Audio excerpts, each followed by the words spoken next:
1861, when the Congress adjourned sine die, it was really a coup d'etat. And its purpose and its function was to institutionalize slavery. Now, when you know your history, you know this stuff is not supposed to blindside you. Now this is key, and so I'm going to qualify what I'm saying. The basic synopsis of this history is known by all scholars. It's not necessarily discussed publicly, but it's known by scholars, Masons, Eastern Stars, Skull and Bones, Knights Templar, Ku Klux Klan, people in secret societies. The masses don't know because the masses are slaves, all right? The masses are given belief systems so they feel comfortable, and they think they are special. You know, they think Allah and Jesus, love them, don't love nobody else. They got a special relationship and all this stuff. They're really slaves. And that's mind control. And plus they're taught self-righteousness so that they won't use their reasoning mind. So they think they're better than everybody else. Think God made them, didn't make anybody else. Anybody that ain't giving Reverend Jones $10 is a sinner and all this kind of stuff. They want your children to play on I-95 at lunchtime, accuse you of robbing God and a whole bunch of other stuff. They do. And saying that Jesus got a bank account at Chase Manhattan, knowing that he doesn't. You know, so all these fundamentals they've been getting away with, but they can only get away with it with people who don't know history and people who don't know religion and the history of religion. We're not talking beliefs, we're talking religion. Religion is a science, not a belief system. Beliefs are what you call schismata and dogmata, and that is promoted by the priesthood for mind control systems. Anyway, as a synopsis, for those of us who may not be familiar with this history, those of you who know that the fall of the Caliphate in Al-Andalus, which is called the Red House, that's the Alhambra, and that's where Michelle went when Obama and Michelle left the country, and she went to Alhambra, and then he went to Egypt, and he exposed that the American Constitution comes from Muslim law. Yes. He was giving you keys to this history that he knows is not taught in schools here. Everywhere around the world knows. So he's Kenyan. Keep in mind, he's not black. Black is a brand. Mm-hmm. He's a national. He honors his mothers and his fathers. You know, only people who dishonor their mothers and fathers think human beings are crayons. That's how you can tell the difference between civilized people and uncivilized people. Uncivilized people don't honor their mothers and their fathers. So when you see people running around talking about human beings are crayons, they're considered black. Well, that means death. That doesn't mean complexion. It means dead in the view of the law. And that's a tag that's put on people of Asiatic African descent who have been defeated and put and registered on 55 Water Street as Christian property. That does not mean spirituality. It's political. And they're back in the U.S. government debt since the Civil War. Now, the synopsis is to understand the history in order to understand how we got to where we are today. And we did this in a synopsis actually, and as we go along, we've been modifying it because we're recognizing that people have not been really studying. We've been telling people different aspects of the history for years, but when you talk to people in general, you'll see they'll have some ideas and they'll beat around the bush and be in the ballpark, but you see they're not really studying. So it's forcing us to be more detailed when we shouldn't have to be. Islam. And so the feudal law coup d'etat is actually the Congress for the United States adjourning sine die. All right. Now, because Sister Delilah and Brother Hebrew had did a publishing of the text early, you know, because some people needed the information. So I'm going back over it because this wasn't really supposed to be published later, till later. So I kind of put the candles under me. You know, I was inspired. candles are inspiration. Anyway, Raise the stakes. so, yeah. And for those who don't understand this history, when you understand this history, when you have a knowledge of this history, you actually can look at timelines, and you can look at legislation, and you can look at political operations on the planet, and you'll understand why Noble Drew set up the old Canaanite temple in 1913.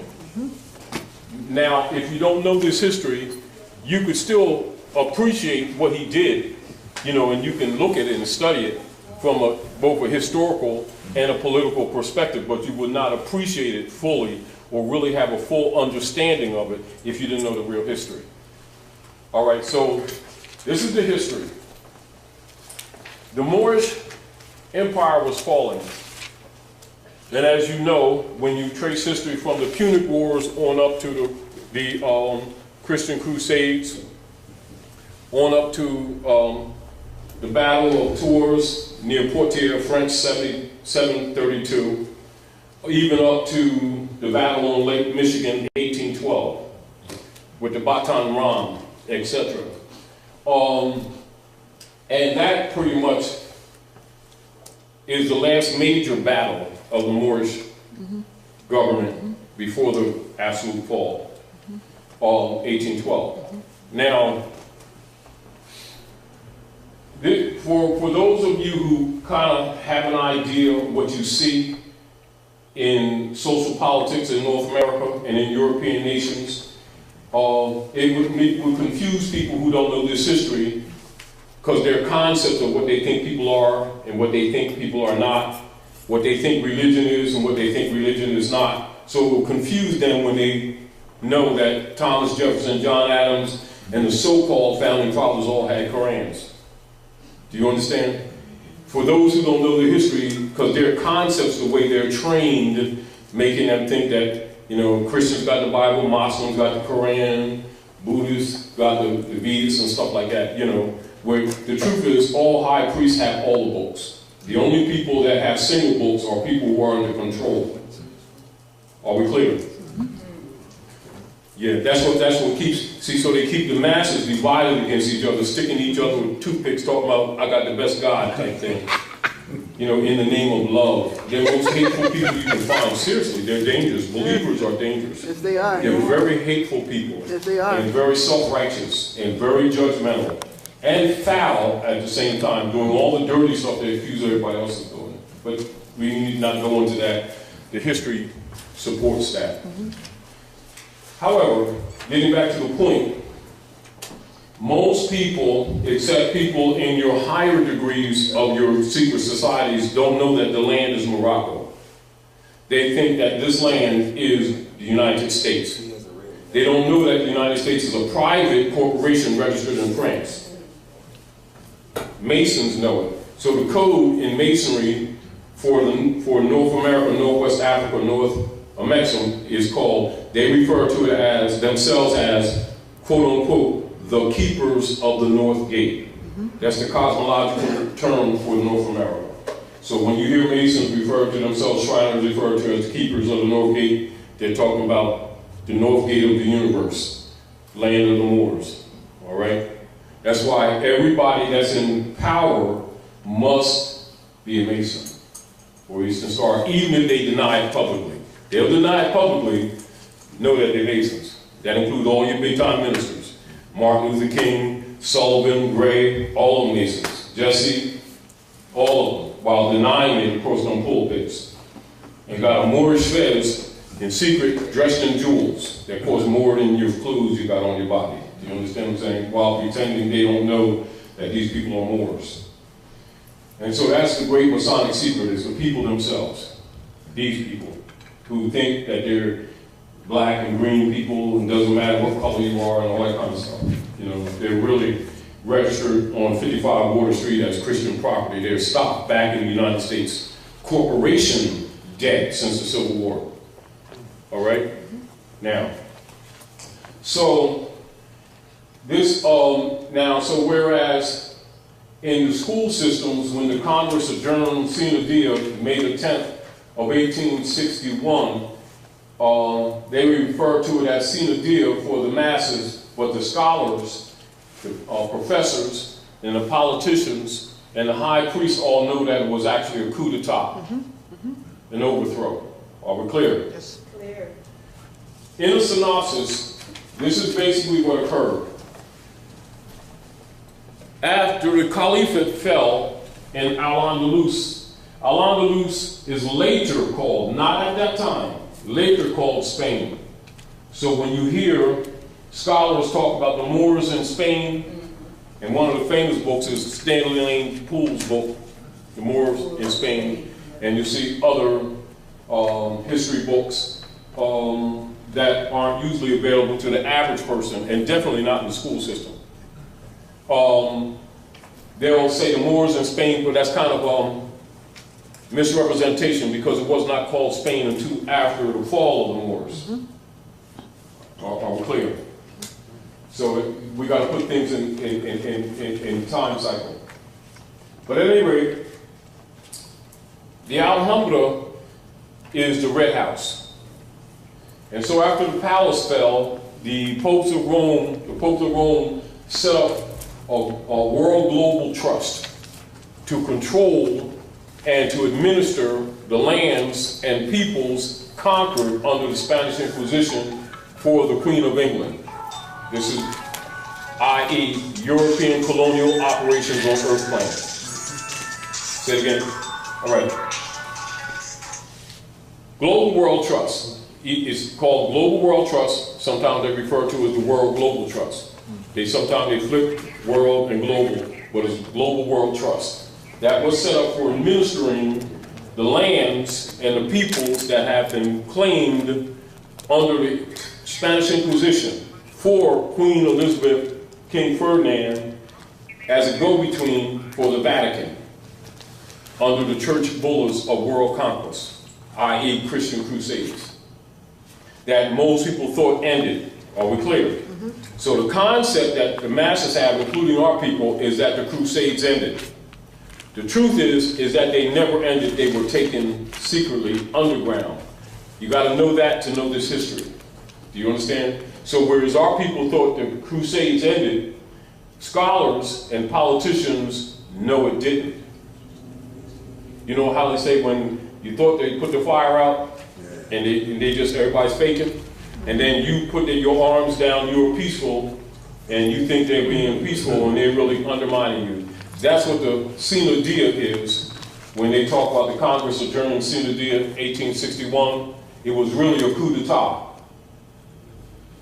Do you understand? So when you know that, and understand that all scholars know that, so when you know that, you now begin to look at the history properly, and then you have less tendency to be mentally subjected to the Christian black codes, which controls your families. Do you understand? Because you know the deal. Go ahead. Coup d'etat meaning the Moors walked out? No, coup d'etat is where persons in sedition and in misprision overthrow the government and take over.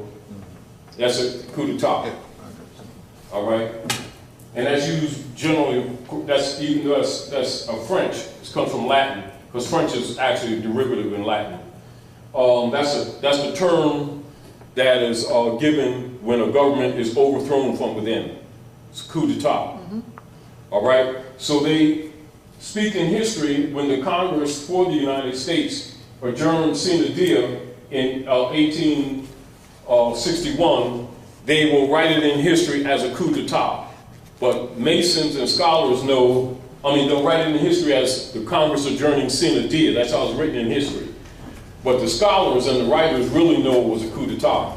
This is so that the masses aren't informed how they really got in slavery. See, because this whole slave game is also misrepresented. The so-called black diaspora, half of that is fictional. You were already here. You understand? And it's your land too. And it ain't India and we ain't Indians either. Is that why when they pass laws, they call it the active economy, because it's more like a play, you know what I mean? Because they are actors. That's what I always got. They are actors. Yeah.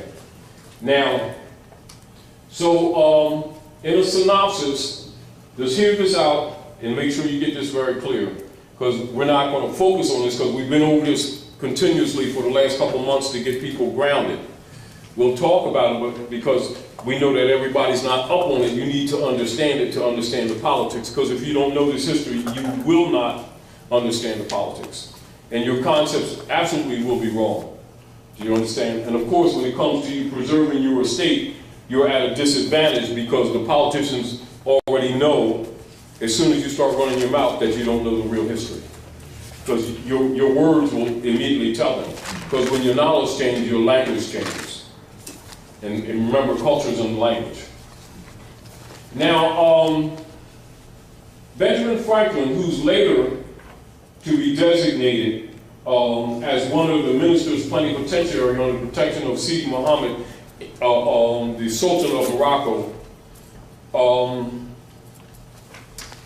roughly around 30 years before, it was being discussed and negotiated between what would be written in history as the Christian nations. Not to be confused with people keep thinking of Jesus. It has nothing to do with Jesus, it's Constantine. And understand that Europeans use Christianity as a front. They're really Constantinians. Are we clear? And understand the one that they call Jesus, Jesus is a password. That's not his name is Yahushua.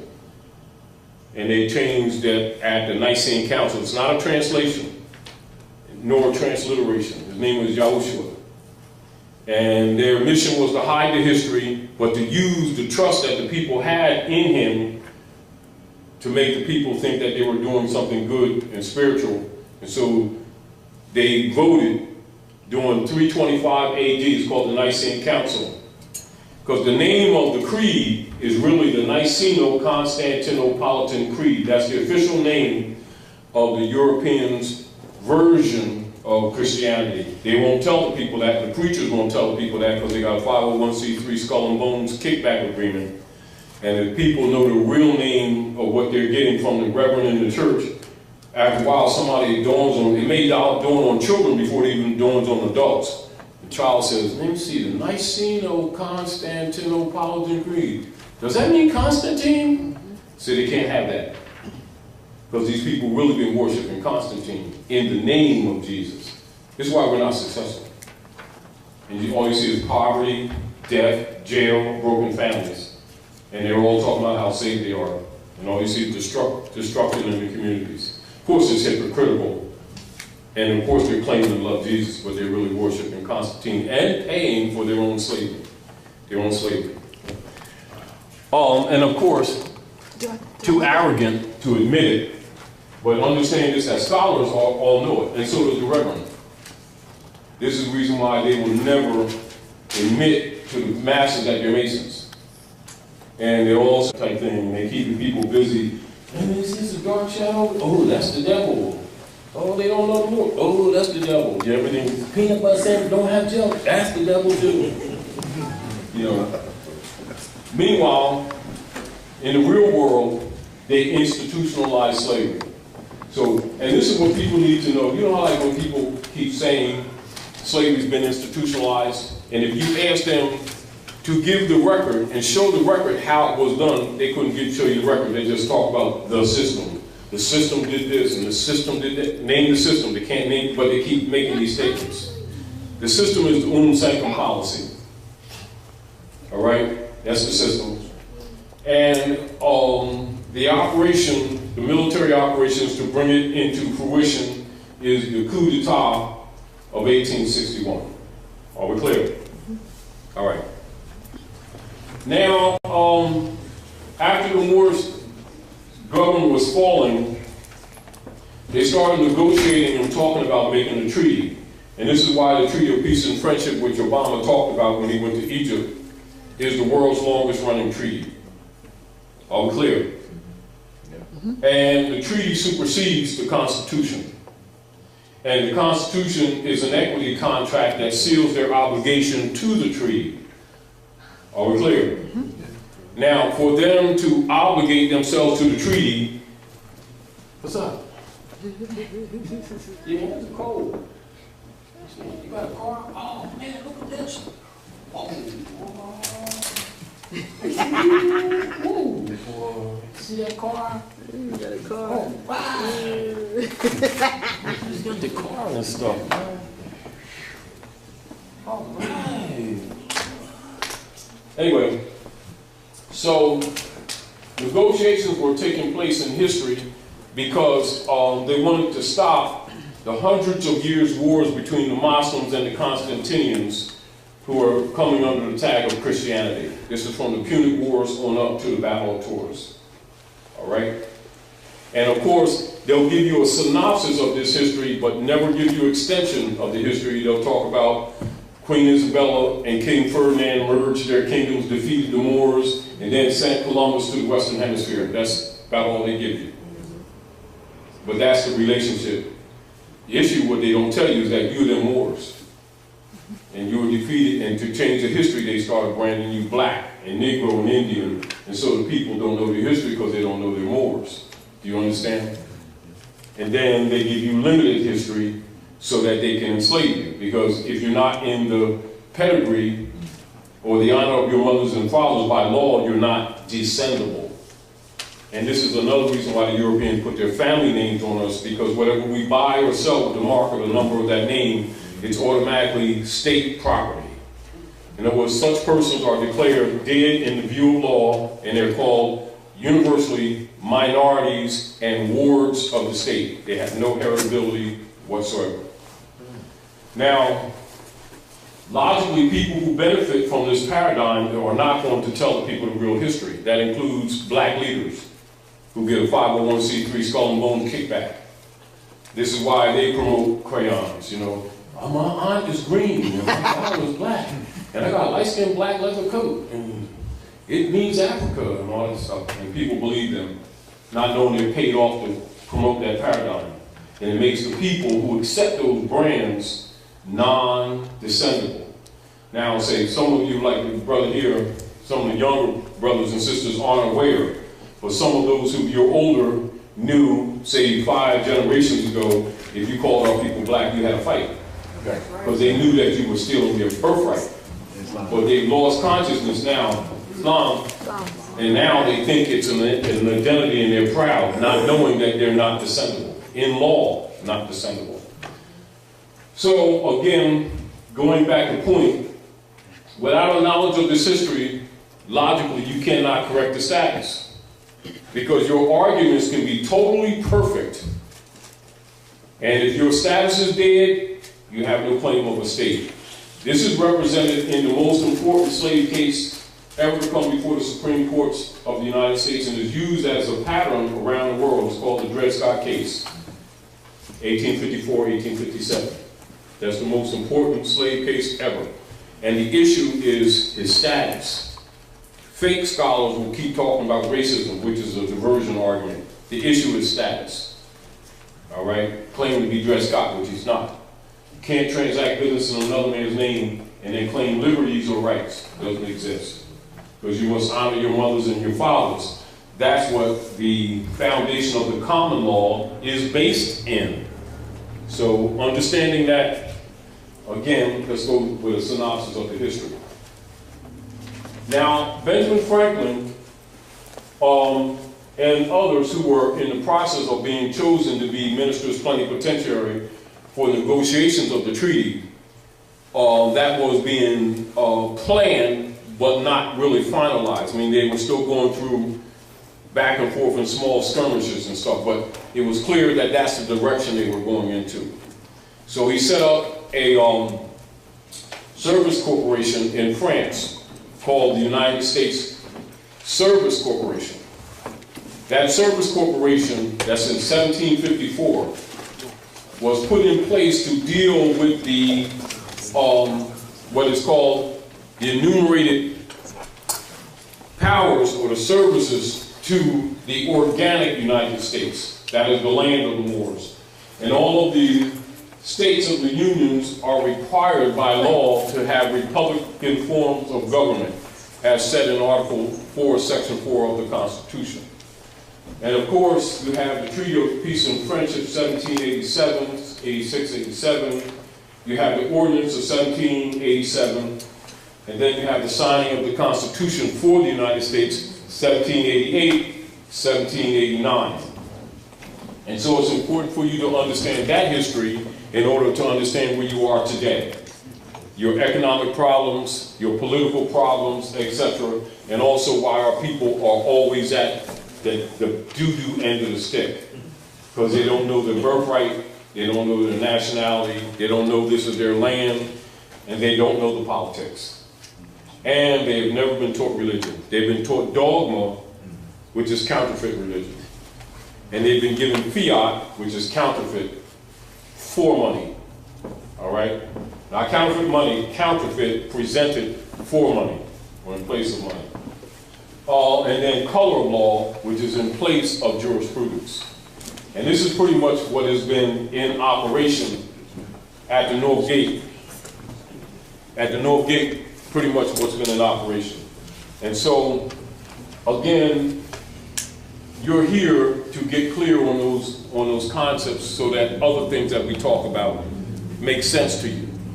Because if you don't know this history, we can have discussions and it's interesting, but for the most part, it's over your head. And yet it is basic enough for a child to understand if a child knows the history. All right, so Benjamin Franklin set up Service Corporation 1754 in France to do the service contracts, usually referred to as enumerated powers. John Hanson, as we adopted the format for the operations in the North Gate, John Hanson, who was a Moor, 1781, they made the ancient seal for him. The ancient seal of the ancient Moabite nation is called the Great Seal. And that is the seal with the Eye of Horus on the top of it. If you go to the Library of Congress, they'll say it's the Eye of Allah. All right? And he's the only president that's ever used that seal. None of the hybrid presidents use that seal. The hybrid presidents only use the bird, the Roman bird. But you'll see both seals on the back of the note. All right? Now,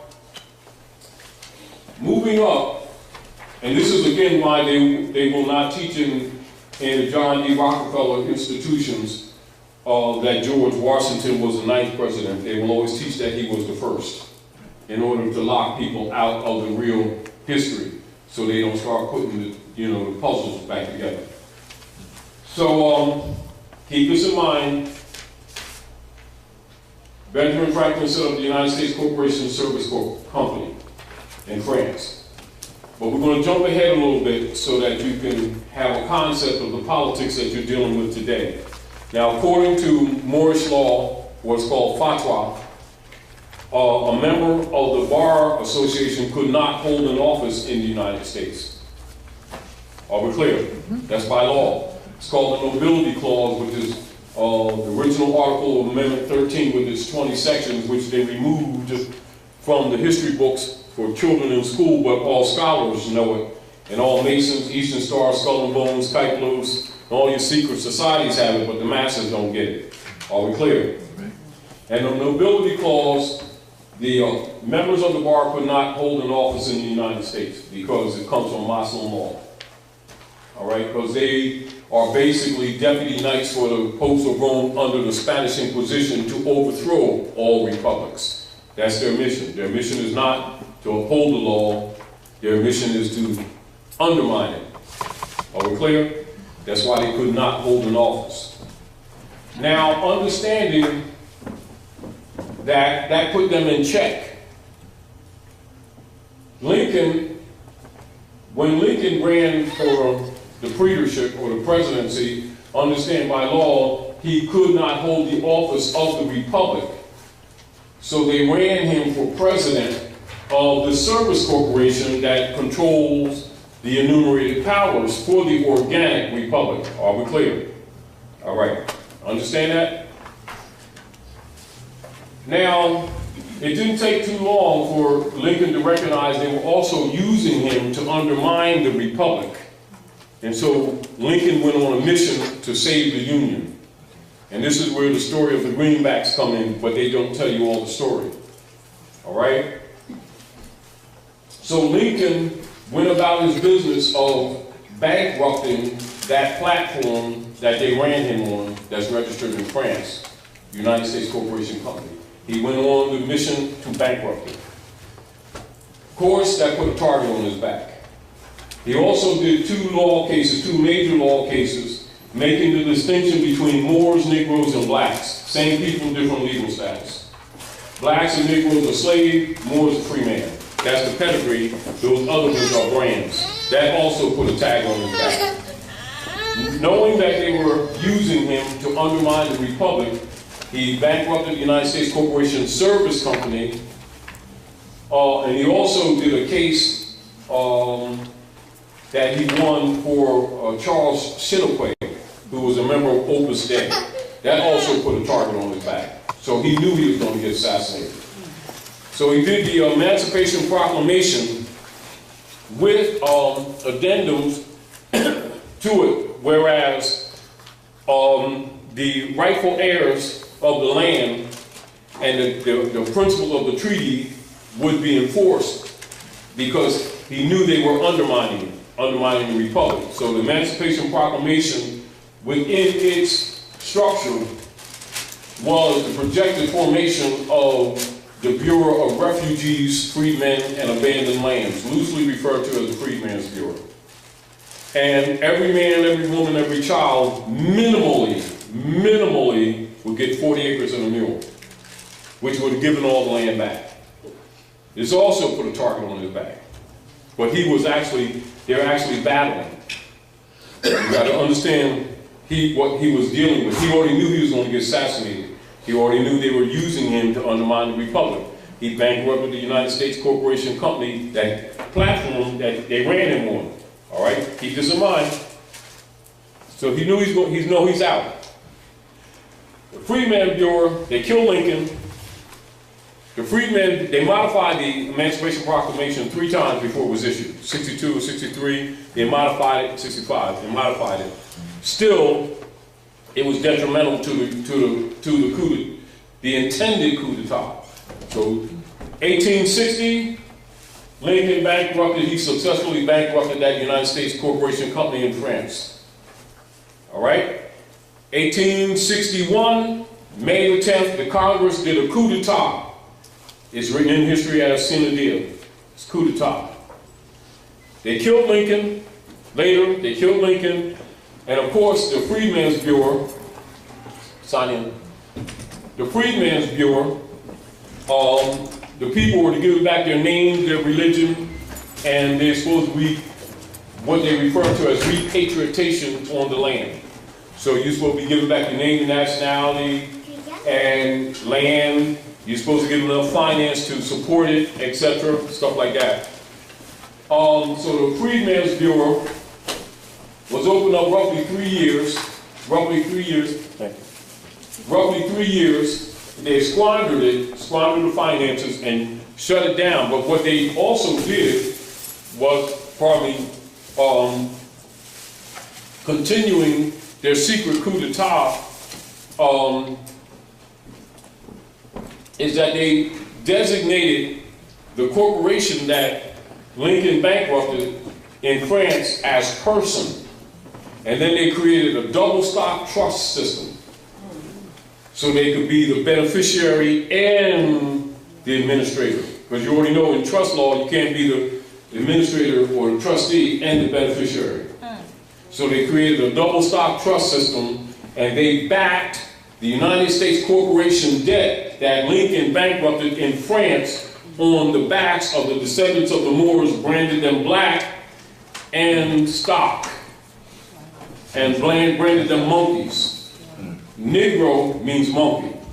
And then they paid the black ministers off to tell these people that Negro meant African people.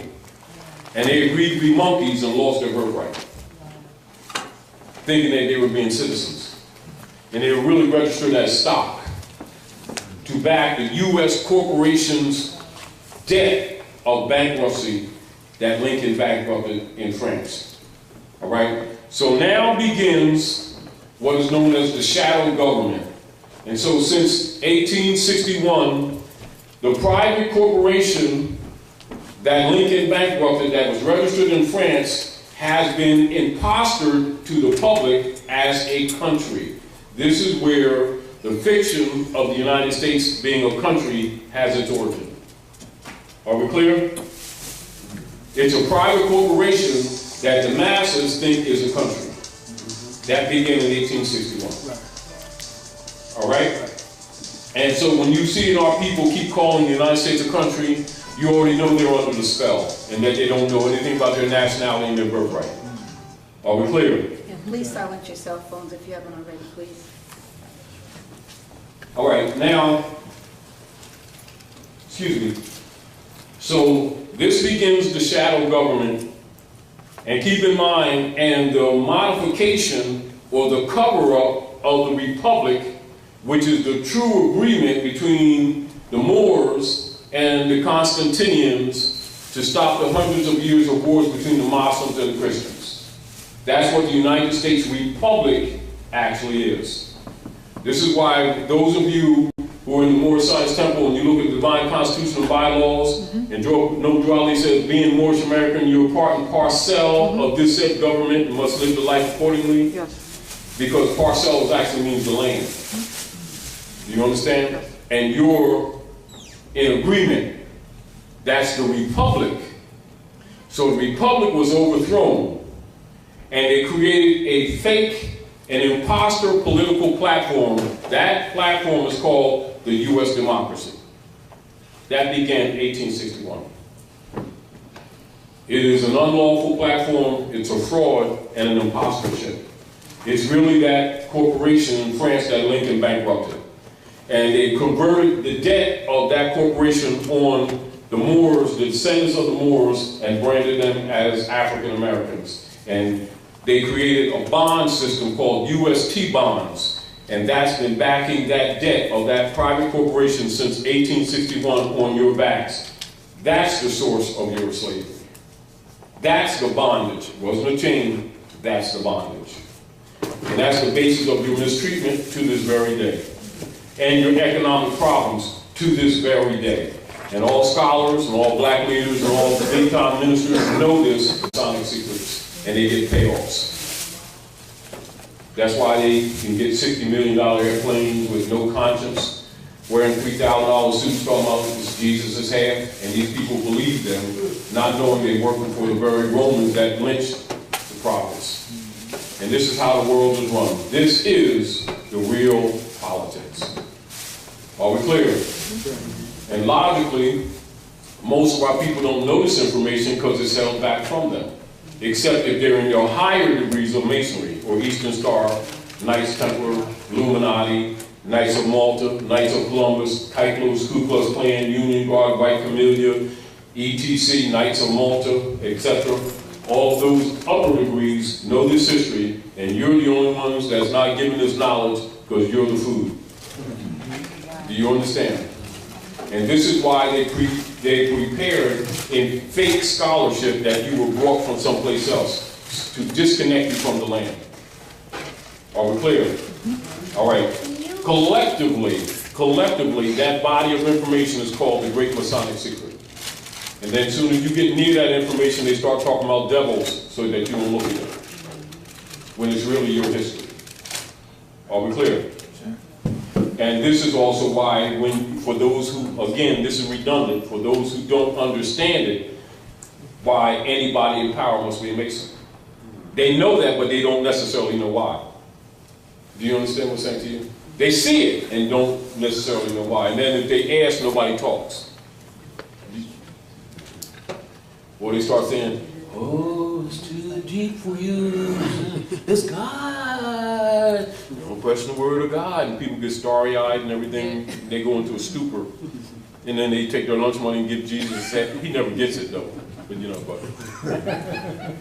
and it's worked. It really has worked for quite some time. It still works, too.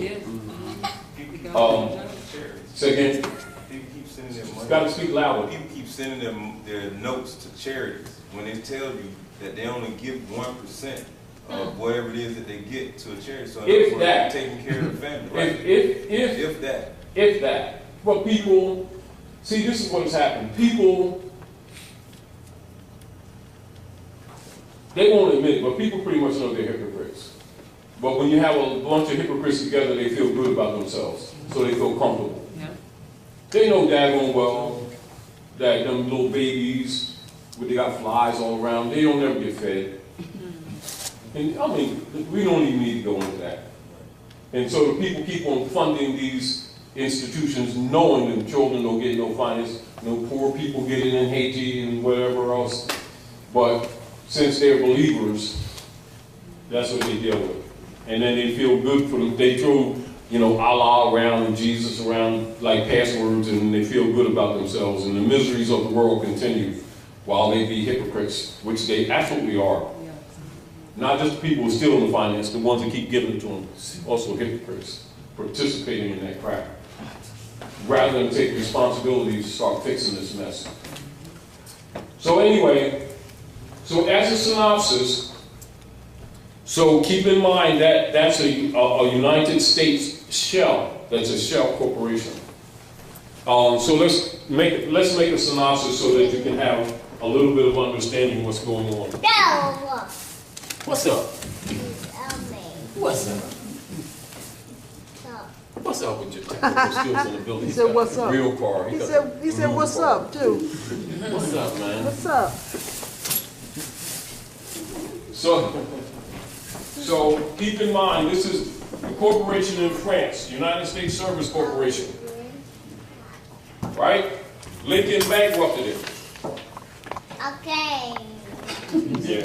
He said, all right. So 1781, they perfected the political platform. 1781, and that United States Corporation Company to transfer the debt on the descendants of the Moors, designated as African Americans. February the 2nd, 1781, they registered that in Guam and in Puerto Rico. Are we clear? Puerto Rico was really Borican. All right, so they registered Borican. That's 1781. That United States Corporation lasted up until 1913. Noble Drew Ali, Anayamwea, that's what you call Cherokee. I'm from Cherokee, speaking on behalf of the true heirs of the estate and enforcing the Treaty of Peace and Friendship, Ordinance of 1787, and the Constitution for the United States commanded to the Queen of England to honor the treaties and the Constitution and make sure that the rights, or what is called restoration of rights to the rightful heirs, who they branded Negro, Black, and Colored Indians, that they be put back in their proper person and that the estate be restored to them. So we set up what's called the Old Canaanite Temple to start the processes of teaching the heirs to the world's largest estate of their heirship. Meanwhile, they think they're black and Negro and a whole bunch of other things, and they're really Moors. So now you got heirs to the world's largest estate, don't know who they are, don't honor their mothers and fathers. They're declared non-descendable. They think human beings are crayons, and they're transacting business in Europeans' names, which makes them non-heritable. Meanwhile, the Europeans living off their virtues. So in 1913, Drew Ali sets up the Old Canaanite Temple to start the processes of enforcing the original organic Constitution and treaty. All right, that's 1913. Woodrow Wilson meets with the Jesuits of Jekyll Island, Georgia, and representatives of the Banks of England, and sell the government in order to undermine Noble Drew Ali's action, 1913. All the lands of the Moors in North America was held under what is known as aboriginal titles. So write that down, aboriginal titles / allodial title, allodium. Are we clear?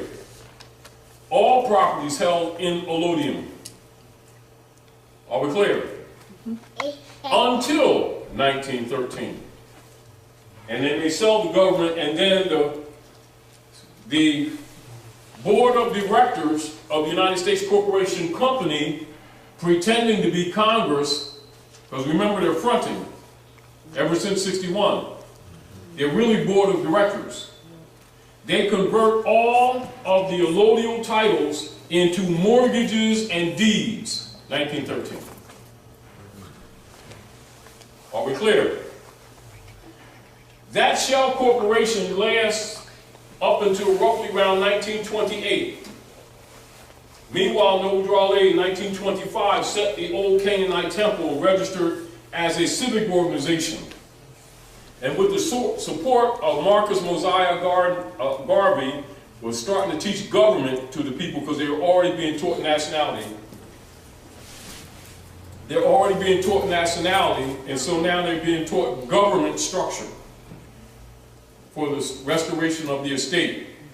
They assassinated Noble Drew Ali in 1929, and then tried to create another shell, but it collapsed anyway. So that United States corporation collapsed. So a couple of years after they assassinated Noble Drew Ali, which is called House Joint Resolution 192, 73rd Congress in session, June the 5th of 1933, they created a fake bank holiday, steal the gold, create the Gold Act, and under the secret treaty of Verona that was already established in agreement, they start sending our gold to England. And it's split between the Vatican and the Queen of England 60-40. All right? That's the fake bank holiday, 1933, that they call the Depression. It was fake. Then they set up another United States Corporation Company with its other shell. Notice that these shells, all over the United States, they're all shells. That United States Corporation Company was set up by Franklin Delano Roosevelt.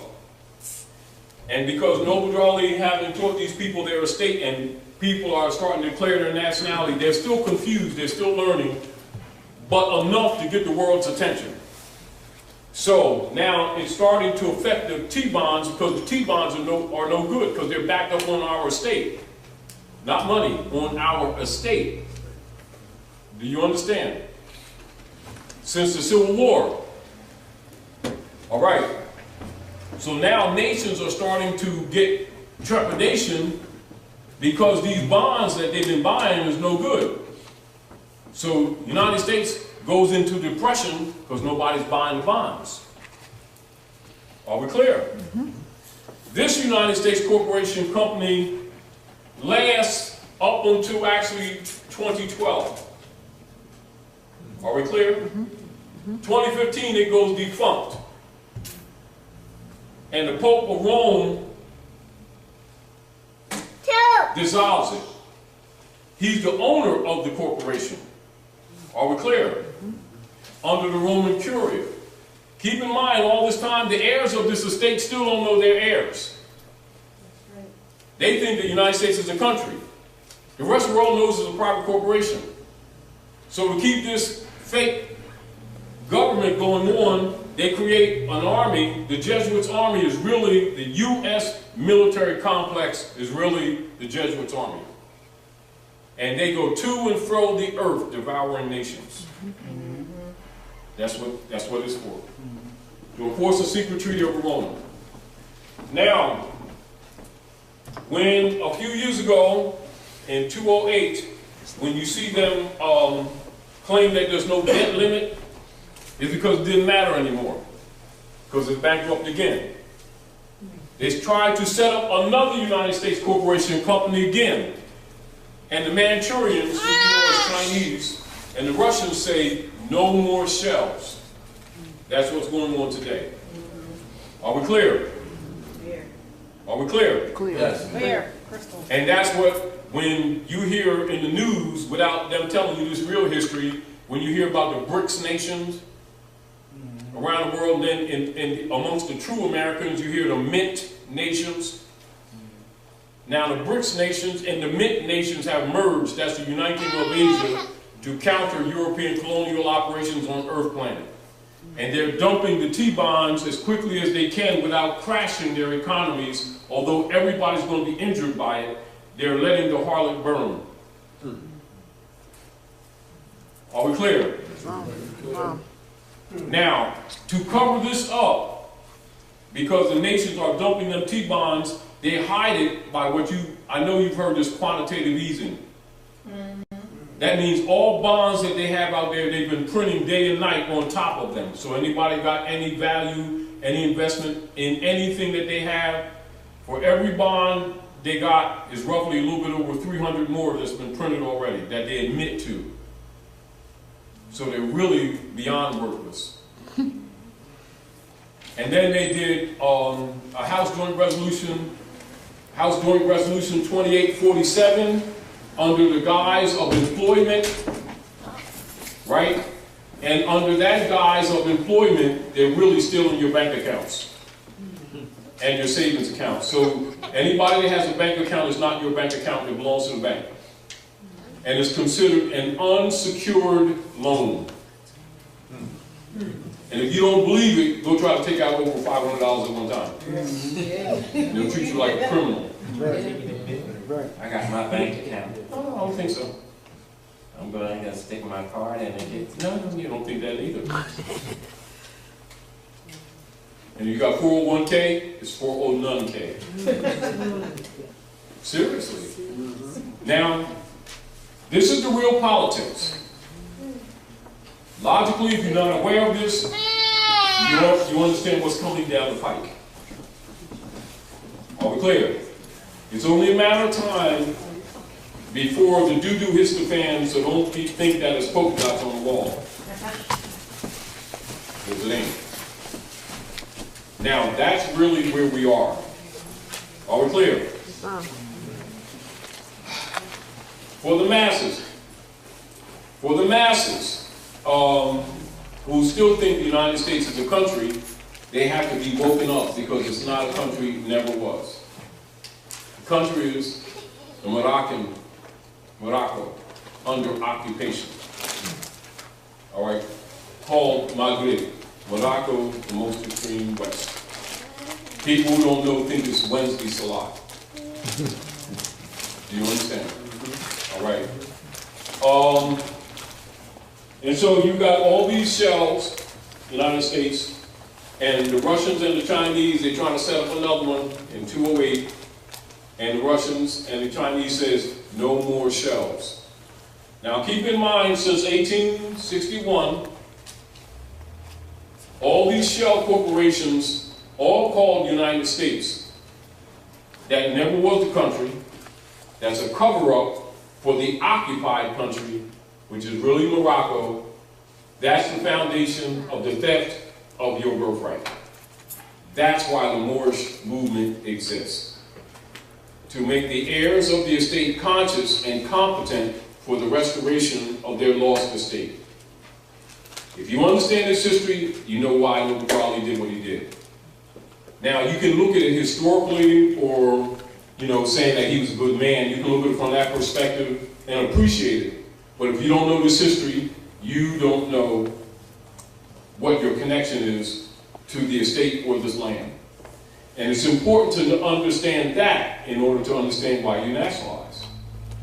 Other than that, it's just an interesting thing. It's interesting, because we don't usually deal with things that are scholarly. And so when people get this information, they say, oh, I'm nationalized. And it's interesting. But if you don't know this history, you don't know why you did it. And also, if you don't know this history, you lack information necessary to teach others who don't know, to inspire them to take responsibility, to honor their mothers and fathers and be heritable in law.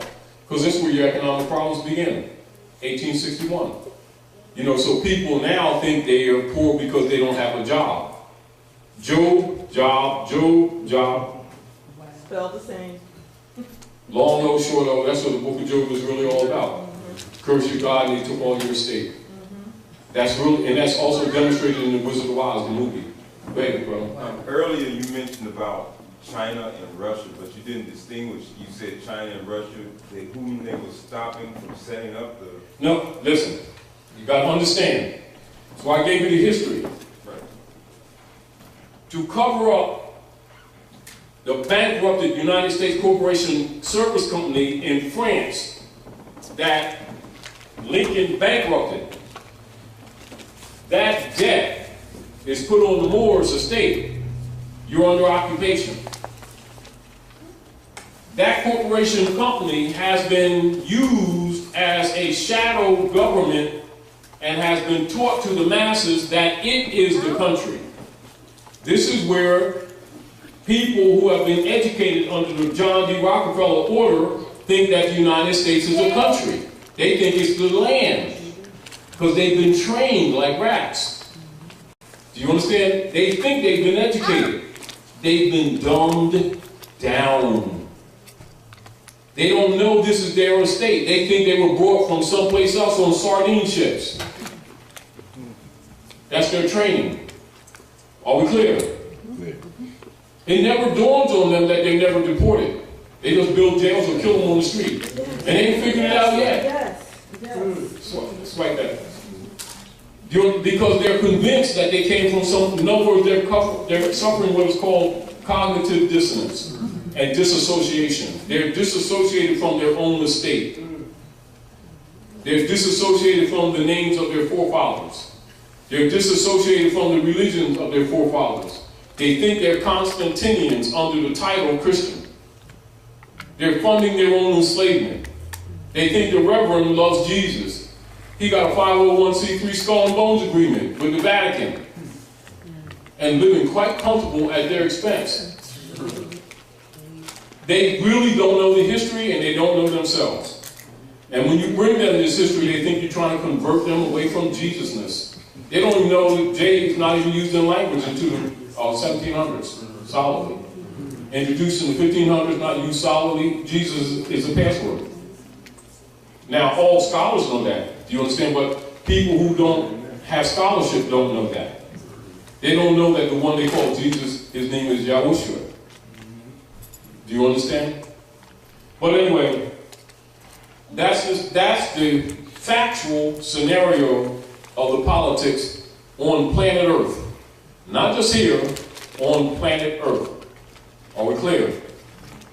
And all nations on the earth are subject to that except a couple. And they almost covered it all, except that the Manchurians said no more. This is the politics that you're seeing take place now in the world. Meanwhile, the heirs to the estate, most of them, not all of them, still think that human beings are crayons.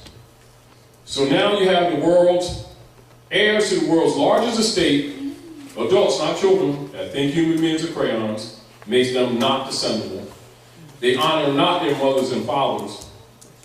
They only honor the European. They call him Great White Father, which means sovereign. They think it means complexion. Then he exercises the sovereignty under his corporate entity, pretending to be the government, and they keep calling him the government, and they keep calling him American. He's European, but the heirs keep calling him American, giving up their birthright. And so this is where we are right now. Meanwhile, the world's economy is collapsing, and they're still playing crayons. This is where we are politically. Are we clear? It has to be corrected. Meanwhile, the Europeans are trying to kill them off before they wake up, because he's got to go back to England, Ireland, France, because that's their own. Do you understand? And they've gotten comfortable in the North Gate. Are we clear? Here we are today. This is what your nationality and nationalization as a political operation has its nature, root, and purpose and function. Are we clear? All right, that's your history. All right? That history in a synopsis, and there's more to it, but in a synopsis, that general history, the knowledge and philosophies that surround it, the history is codified, told in signs, symbols, and allegorical stories, and designated universally as the study of mother and son, symbolized as Isis and Horus on her knee, and the Constantinians duplicated it with an image of what they call Earth and Sun, Mary and Jesus.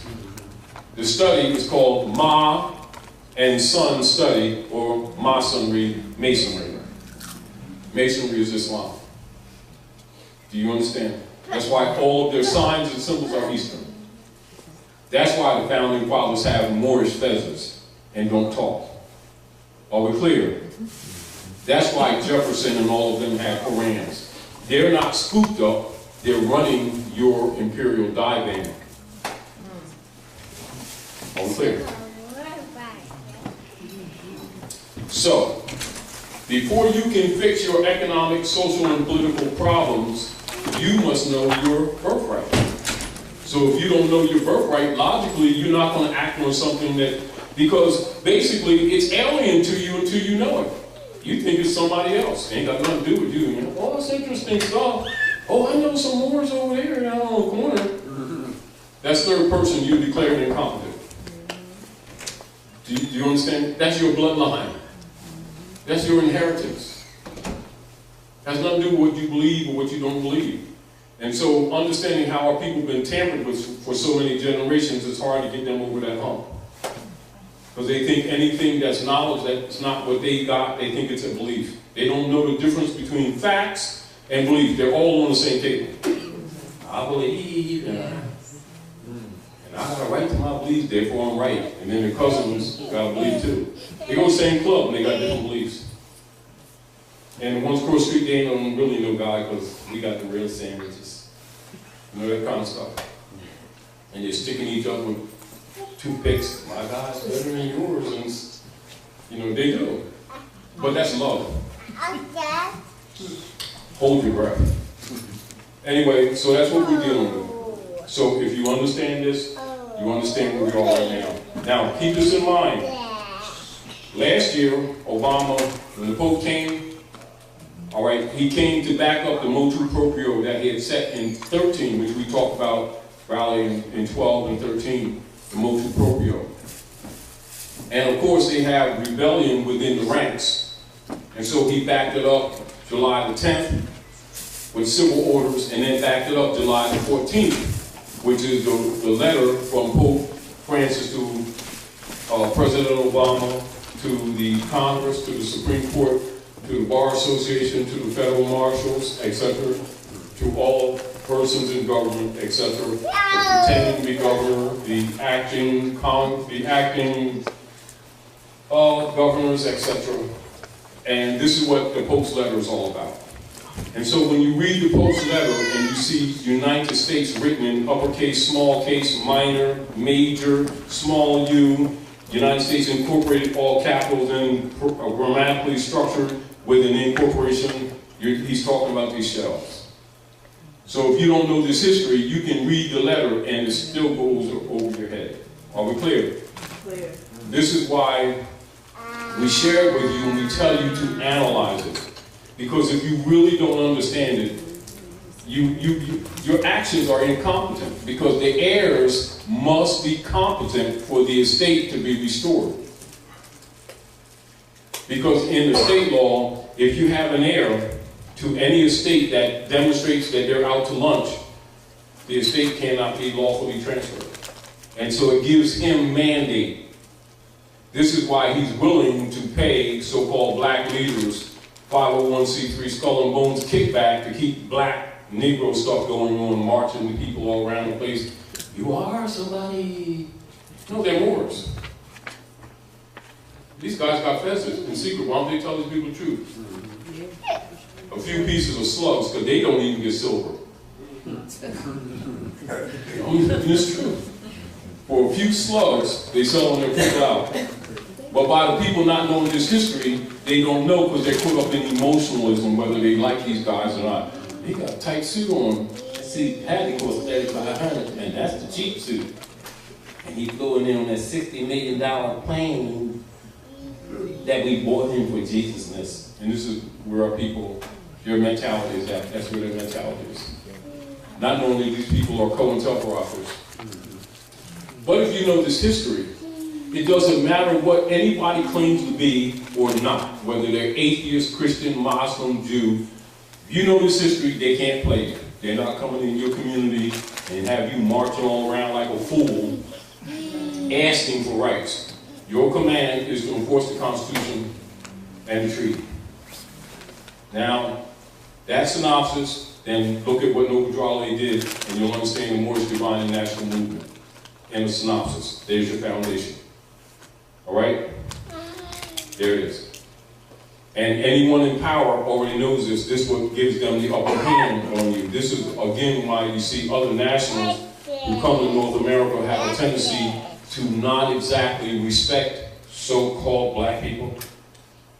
They're looked at as traitors and in dishonor. They think somebody don't like their complexion. My tan is darker than theirs, and they're don't like me because I'm green. No, I'm black this week. You know, they don't know which, every other week they call themselves something else. And so it confuses the civilized world, but people don't know that they're uncivilized. They think they're spiritual. They know Jesus and nobody else does. And that's how they pretty much operate, all right? So when you see sometimes other Asiatics come from around the world, and they kind of give this energy that these people don't want anything, they don't want nothing. That's where that comes from. They're the world's wealthiest people who are the poorest at the same time. Do you understand? And don't even know anything about the Global World Trust that's administering their estate that they don't know they have. Are you clear? And they're marching all over the place and begging and all that kind of stuff. And looking for programs and all that kind of stuff. And the Europeans stealing all their resources, their property, and getting ready to try to kill them all. And this is another reason why the Manchurians have stepped in, to stop this genocide. You understand? Which is actually ongoing. All right?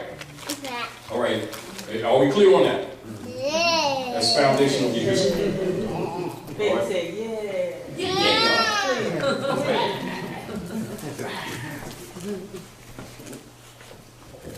So anyway, so this is a synopsis. And so when you see the allodial law and the feudal law, coup. So when they're talking U.S. democracy, they're talking feudal law. When they're talking the republic, they're talking allodial law. Are we clear? So allodial is de jure. Feudal is de facto. Allodial is the republic. Feudal is the U.S. democracy. The U.S. democracy has been in operation since '61, and that's been administrating over your estate. So when you give homage to it, you're giving up your birthright. So you're giving this consciousness so that you can correct your language. Are we clear? Because every time you call him white man, you just called him sovereign. So don't get angry when he acts like a sovereign. Call him who he is. He's European. Are we clear? All right. The legitimate government is the republic, not the U.S. democracy. This is why you see them keep promoting, we want our democracy, and then the people with their dumb selves saying, yes, they're threatening our democracy. Let's work to preserve our democracy, to preserve your slavery. So, when you understand that, you understand, again, and this is a synopsis, the Clearfield Doctrine, and why the Clearfield Company in Philadelphia won that suit against the United States Corporation. Although they don't go into this history, you'll understand it once you understand this history. And this is important, and we remind people not to hesitate to use the Clearfield Doctrine in any argument in law that you have relative to foreclosures or anything else, so-called fake debt, credit companies, credit card, third-party interlopers, etc. Stare decisis issue is Clearfield Doctrine. All right? I'm trying to find that. And also the reversion article. And this is for those who have a reversioner, and of course you already know this. I'm not lost at sea. I affirm my right of reversion of the state, and I make no claim with respect to the title, name, man, or straw, nom de guerre being a title. And I surrender and assign any and all reversionary interests to the United States and subsidiaries for full acquittance, discharge, settlement, and closure of my reliance, Title 12, United States Code 95A, Part 2, and I assume no liabilities or debts whatsoever, and I do not consent to stand as surety for any point, moment in time. If you understand this, it's because you understand that history I just gave. So if they ever make claim on you or your property or anything, the synopsis of this statement covers your position. Are we clear? Because whenever you walk into any of those private tribunals, understand they're not really courts. They're human trafficking venues. And they're holding you as surety. And so you tell them, because this is back to them converting that debt of that United States corporation company on you since '61. That's what that's all about. That's where the public and the private argument comes in when it comes to the strong man transmitting utility UCC commercial operations of human trafficking, where you are the stock. All right? And also where the mortgages come into play since 1913, where the contract is dead and you're the pledge. Are we clear? So this is for you to understand these things so that you can think for yourself. Because if you understand this, a lot of questions that might arise, you will answer them yourself. Go ahead, sis. Mike.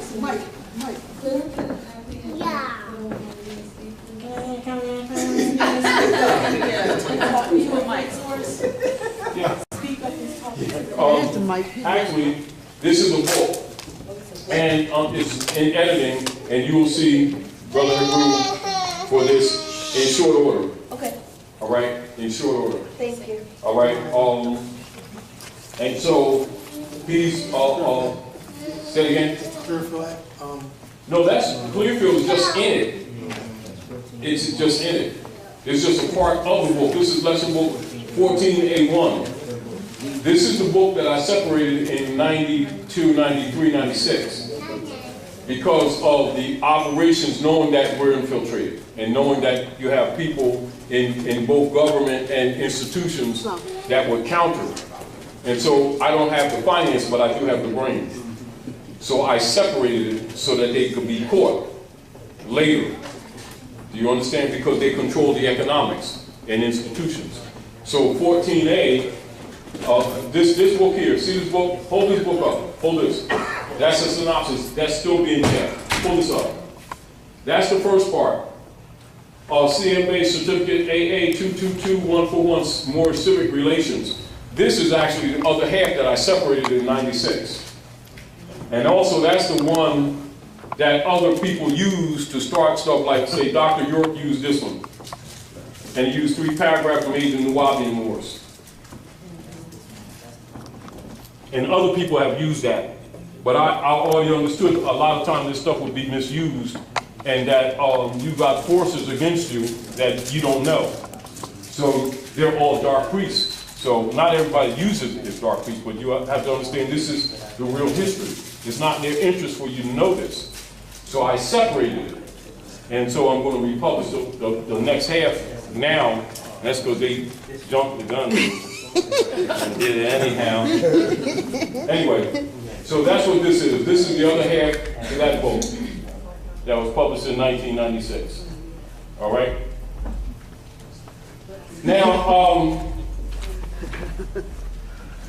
Now someone take liberty and read their paragraphs. Go ahead, bro. Go ahead. Anyone. No. No, not. Go ahead, brother. You had a mic. Go ahead. What paragraph? What paragraph? Whatever paragraph you turn the mic on. No. Yeah, that's it. Know that. No. Glasses on. Okay. Sing for it. Know that all the Glasses are on your forehead. United You're looking for them. They for reading.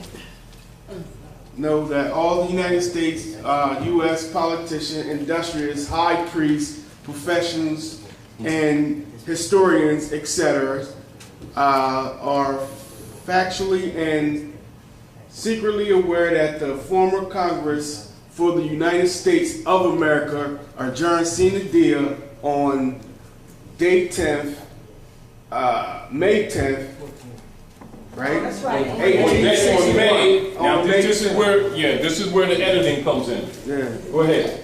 Go ahead, read. And drive by the motivations to Go ahead. initial predetermined plan in which they could administrate misprice, color authority, Misprision. peonage, arbitrary, and slavery.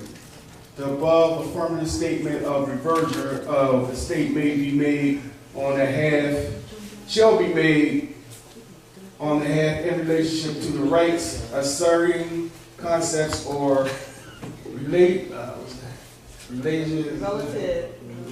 relative, yes, a state associated context and declared by conscious and contemporary assertion. Competent assertion. Asserter. Assertion. Thank you. Next. Now, asserter, in another instance, in a claim, you might be called, what you would be called as an asserter, if you're doing a case. Affiant. Affiant. Yeah, What affiant. else?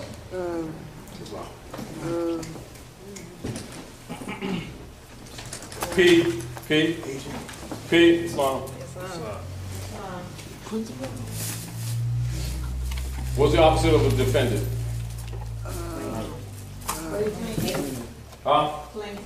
Yes, Plaintiff. plaintiff. All right? So that's associated, except that your asserter is you're just making a claim.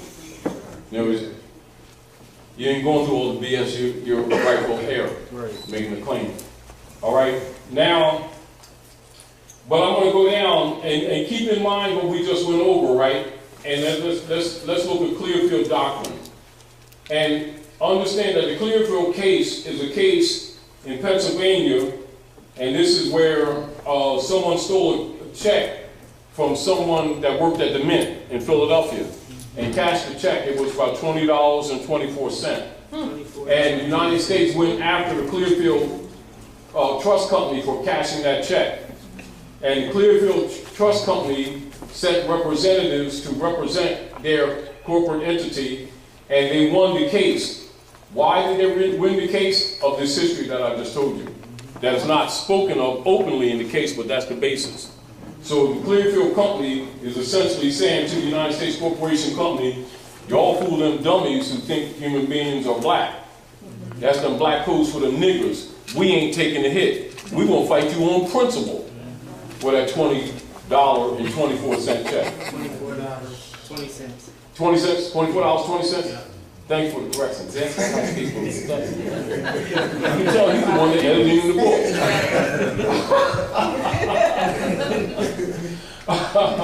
So basically what they're saying, don't pull them nigger codes on us because we ain't going for it. We ain't having it.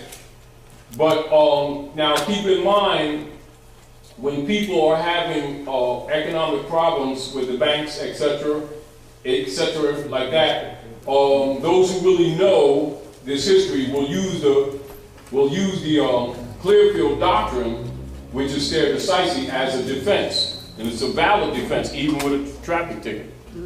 You know what I mean? And there's another reason why we emphasize this history and this law, because history and law goes together. And due to the operations that have been taking place lately, we find ourselves having to go over this operations redundantly. But we want you to be grounded in this so that other information that we may talk about makes sense to you.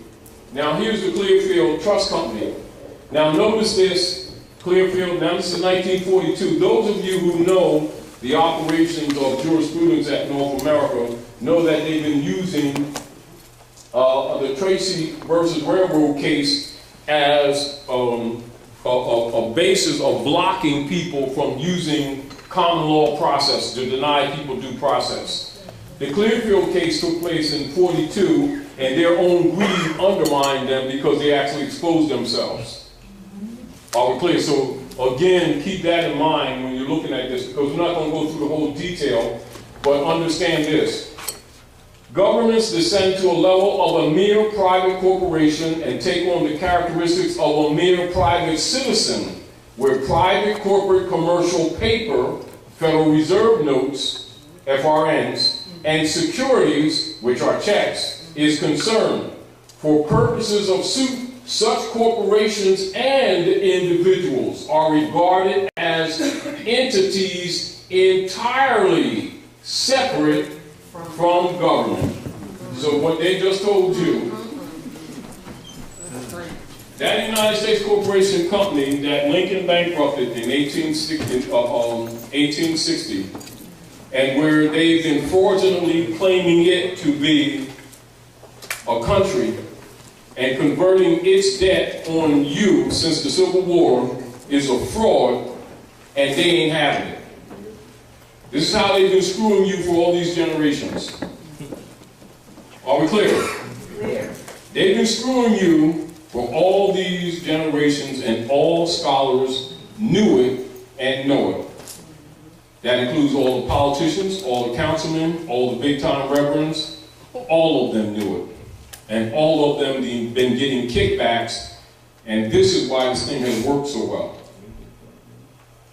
And then, of course, it's so well-grounded, people keep saying, oh, this can't be, because that's conspiracy. Yes, well, it is. So get over yourselves and rub off. It's not good, brother. It's not. That's why when I was, you know what, when you say that, I kind of think back at the elections we just had, and as he was going into office. No, it's not an election we just had. We didn't have an election. The election that they had, you know, the United States had. Now, this is what must be understood. For the coup d'etat operation. Why are we giving you this information? For you to start correcting your language. It is not we. You ain't a part of it. That's a private foreign corporate entity registered in Borinquen in Puerto Rico that was bankrupted in 1860 by Lincoln, which was registered in France. That's been, its operatives and owners have been impostoring it as the government, which it is not. They've been impostoring it as the country, which it is not. They needed for you to keep calling. As you say we, you've accepted the debt. Soon as you say my, you've accepted the debt. Quote unquote, the keepers of the North Gate. That's the cosmological term for North America. So when you hear Masons refer to themselves, Shriners refer to as keepers of the North Gate, they're talking about the North Gate of the universe, land of the Moors. All right? That's why everybody that's in power must be a Mason, or Eastern Star, even if they deny it publicly. They'll deny it publicly, know that they're Masons. That includes all your big-time ministers. Martin Luther King, Sullivan, Gray, all of them Masons. Jesse, all of them, while denying it, of course, on pulpits. And got a Moorish fez in secret, dressed in jewels that cost more than your clothes you got on your body. Do you understand what I'm saying? While pretending they don't know that these people are Moors. And so that's the great Masonic secret, is the people themselves. These people who think that they're black and green people and doesn't matter what color you are and all that kind of stuff. You know, they're really registered on 55 Water Street as Christian property. They're stopped back in the United States corporation debt since the Civil War. All right? Now, so this, so whereas in the school systems, when the Congress adjourned sine die, May the 10th of 1861, they refer to it as sine die for the masses, but the scholars, the professors, and the politicians, and the high priests all know that it was actually a coup d'etat, an overthrow. Are we clear? Yes. Clear. In a synopsis, this is basically what occurred. After the Caliphate fell in Al-Andalus, Al-Andalus is later called, not at that time, later called Spain. So when you hear scholars talk about the Moors in Spain, and one of the famous books is Stanley Lane Poole's book, The Moors in Spain, and you see, is actually the Congress for the United States adjourning sine die. All right? Now, because Sister Delilah and Brother Hebrew had did a publishing of the text early, you know, because some people needed the information. So I'm going back over it because this wasn't really supposed to be published later, till later. So put the candles on the, you know, I was inspired. The candles are inspiration. Anyway. Raise the stakes. So, yeah. And for those who don't understand this history, when you understand this history, when you have a knowledge of this history, you actually can look at timelines and you can look at legislation and you can look at political operations on the planet, and you'll understand why Noble Drew Ali set up the old Canaanite temple in 1913. Now, if you don't know this history, you could still appreciate what he did, you know, and you can look at it and study it from both a historical and a political perspective, but you would not appreciate it fully or really have a full understanding of it if you didn't know the real history. All right, so this is the history. The Moorish Empire was falling. And as you know, when you trace history from the Punic Wars on up to the Christian Crusades, on up to the Battle of Tours near Poitiers, French 732, even up to the Battle on Lake Michigan, 1812, with the Baton Rouge, etc. And that pretty much is the last major battle of the Moorish government before the absolute fall of 1812. Now, for those of you who kind of have an idea of what you see in social politics in North America and in European nations, it would confuse people who don't know this history, because their concepts of what they think people are and what they think people are not, what they think religion is and what they think religion is not. So it will confuse them when they know that Thomas Jefferson, John Adams, and the so-called founding fathers all had Korans. Do you understand? For those who don't know the history, because their concepts, the way they're trained, making them think that, you know, Christians got the Bible, Muslims got the Quran, Buddhists got the Vedas and stuff like that, you know, where the truth is all high priests have all the books. The only people that have single books are people who are under control. Are we clear? Yeah, that's what keeps, see, so they keep the masses divided against each other, sticking each other with toothpicks, talking about, I got the best God type thing. You know, in the name of love. They're the most hateful people you can find. Seriously, they're dangerous. Believers are dangerous. Yes, they are. They're very hateful people. Yes, they are. And very self-righteous and very judgmental. And foul at the same time, doing all the dirty stuff they accuse everybody else of doing. But we need not go into that. The history supports that. However, getting back to the point, most people, except people in your higher degrees of your secret societies, don't know that the land is Morocco.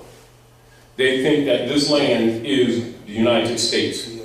They don't know that the United States is a private corporation registered in France. Masons know it. So the code in Masonry for North America, Northwest Africa, North Amexem is called, they refer to it as, themselves as, quote, of the Caliphate in Al-Andalus, which is called the Red House. That's the Alhambra, and that's where Michelle went when Obama and Michelle left the country, and she went to Alhambra, and then he went to Egypt, and he exposed that the American Constitution comes from Muslim law. Yes. He was giving you keys to this history that he knows is not taught in schools here. Everywhere around the world knows. So he's Kenyan. Keep in mind, he's not black. Black is a brand. He's a national. He honors his mothers and his fathers. He, you know, only people who dishonor their mothers and fathers think human beings are crayons. That's how you can tell the difference between civilized people and uncivilized people. Uncivilized people don't honor their mothers and their fathers. So when you see people running around talking about human beings with crayons, they're considered black. Well, that means deaf. That doesn't mean complexion. It means dead in the view of the law. And that's a tag that's put on people of Asiatic African descent who have been defeated and put and registered on 55 Water Street as Christian property. That does not mean spirituality. It's political. And they're backing the U.S. government debt since the Civil War. Now, the synopsis is to understand the history in order to understand how we got to where we are today. And we did this in a synopsis actually, and as we go along, we've been modifying it because we're recognizing that people have not been really studying. We've been telling people different aspects of the history for years. But when you talk to people in general, you'll see they'll have some ideas and they'll beat around the bush and be in the ballpark, but you see they're not really studying.